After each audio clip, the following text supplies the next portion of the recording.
Off the Beaten Track, Vít Pohanka takes you away from the crowds to the city's hidden gems. Welcome to Prague Off the Beaten Track. I'm Vít Pohanka, and today I've decided to do something a little different. And if you can hear some birds in the background and some other sounds, that's because I'm recording this episode in a park. Instead of taking you to just one place, we'll be kind of jumping between several, if not many, parts of the city. You may ask, why? Well, the idea came to me while recording the last episode in the Žižkov TV tower. I realized that the story of Žižkov and other former working-class suburbs of Prague isn't just about individual buildings or monuments. It's about how the city itself grew, how it changed and stretched out over time.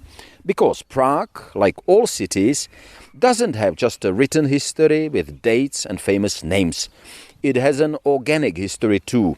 A story you can read in the layout of the streets, in old factories turned into flats, in railway lines and tram tracks, and in those long rows of panelák apartment blocks on the horizon.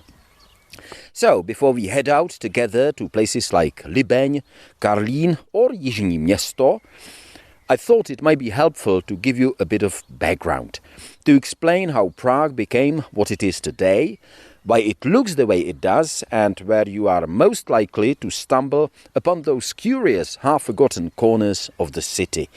The ones that are full of character, but still somehow off the radar for most tourists. Let's start with a big moment in Prague's history.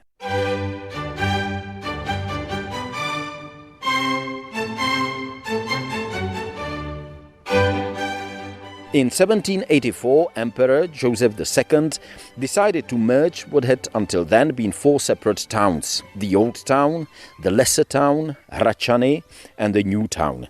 Up until then, each had its own administration, mayor, even its own town hall. But with this imperial reform, they became one unified entity, the royal capital city of Prague.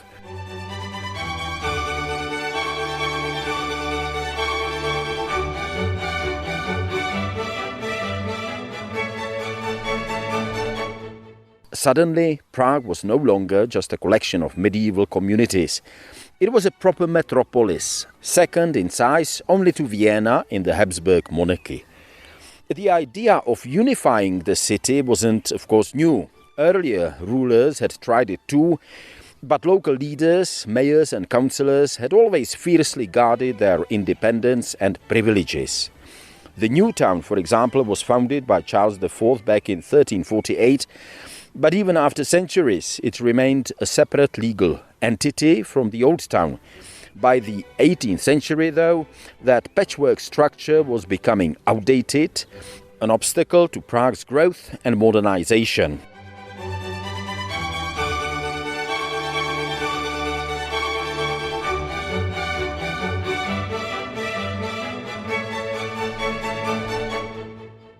So Joseph II, in the spirit of reforms of that time, did what his predecessors couldn't. He simply brought the old towns together under one administration, based at the Old Town Hall. The new town hall became a courthouse. It's still, by the way, a magnificent building. You can see it on Karlovo náměstí or Charles Square. But with this step, Prague truly began its transformation into the city we know today.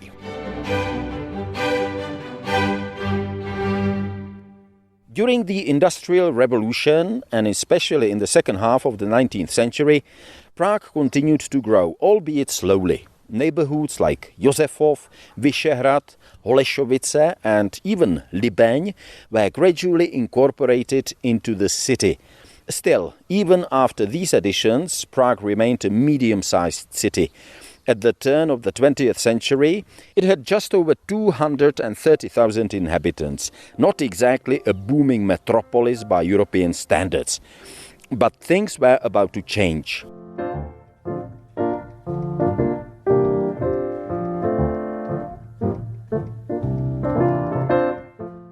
after the creation of independent Czechoslovakia in 1918, it became clear that the capital of the new state needed to grow, not just symbolically, but practically. In 1920, a law was passed that laid the groundwork for what became known as Greater Prague. It came into effect 2 years later, in 1922. That's when 37 surrounding towns and villages were officially merged into the city.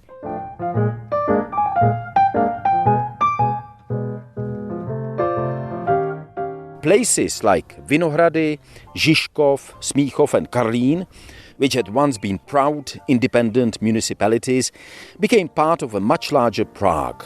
With this law and really this administrative leap, the city's area suddenly expanded more than eightfold, and its population literally tripled overnight.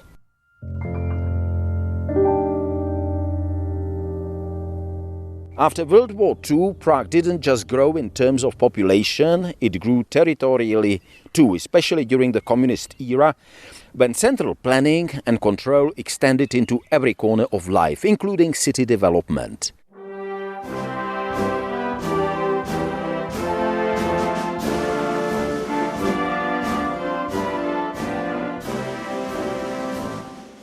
The first major wave came in 1968, when over 20 municipalities were added to the city's boundaries. Places like Chodov, Letňany and Modřany had previously been outlying villages or small towns, and now they suddenly became part of Prague. This move pushed the city's population over 1 million mark and created space, quite literally, for new housing estates, infrastructure and industry.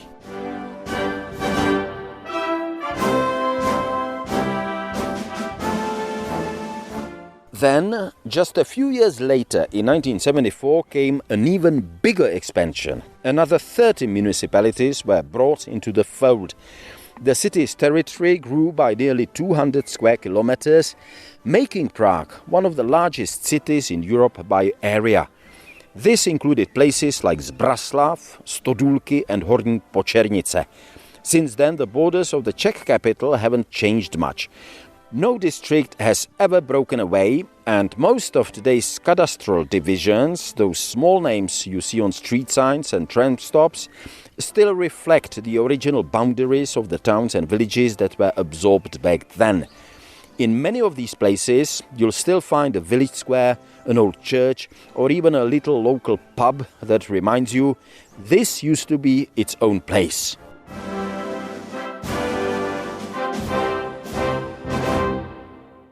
Now, before we go on, there's one thing I think is really worth pointing out. The names of Prague's neighborhoods, like Vinohrady, Žižkov or Davice, don't always match the city's official administrative divisions. In fact, they match them hardly ever. For example, when someone says Prague 3, which is an official district, they are mostly talking about Žižkov, but also a substantial part of neighboring Vinohrady. And this mismatch is because over the years, Prague didn't just absorb big traditional quarters like those. It also incorporated dozens of surrounding towns and villages, creating a pretty tangled web.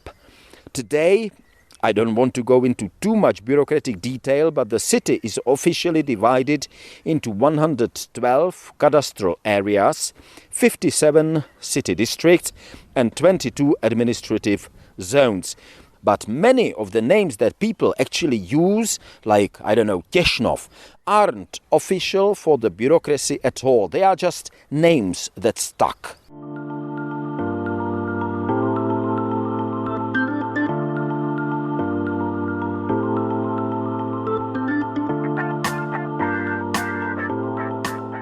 Of course, Prague didn't grow just by absorbing existing villages and small towns.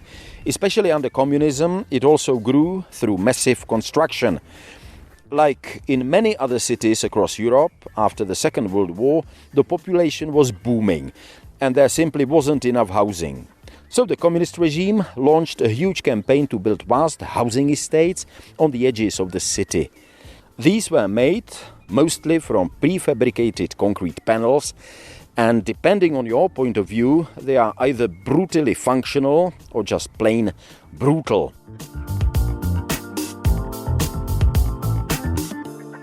The largest of these is Jižní Město, South City, which looks more like a small satellite town than a traditional neighborhood. But you'll also find huge developments in places like Stodulky, Kobylisy and Černý Most.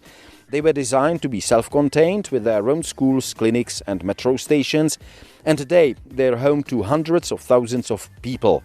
In fact, according to the census, around 44% of Prague's population still lives in these panelák-style buildings, so it's nearly half the city.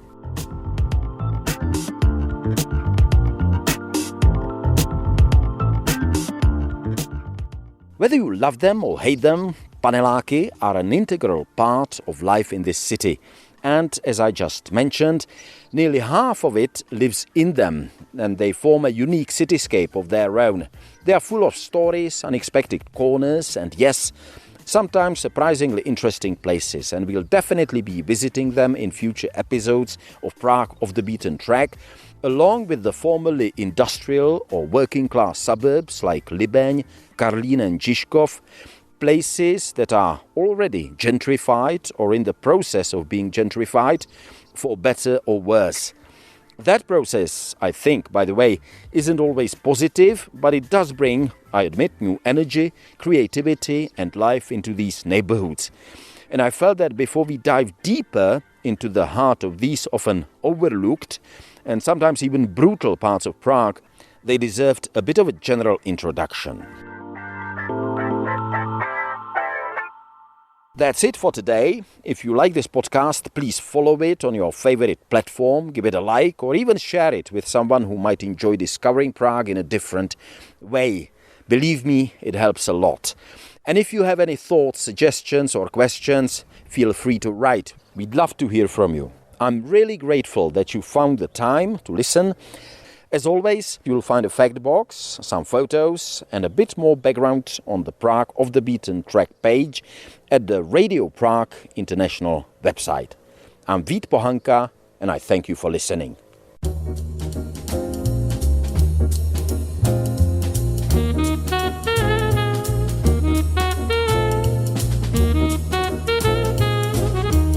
Prague Off the Beaten Track. Vít Pohanka takes you away from the crowds to the city's hidden gems.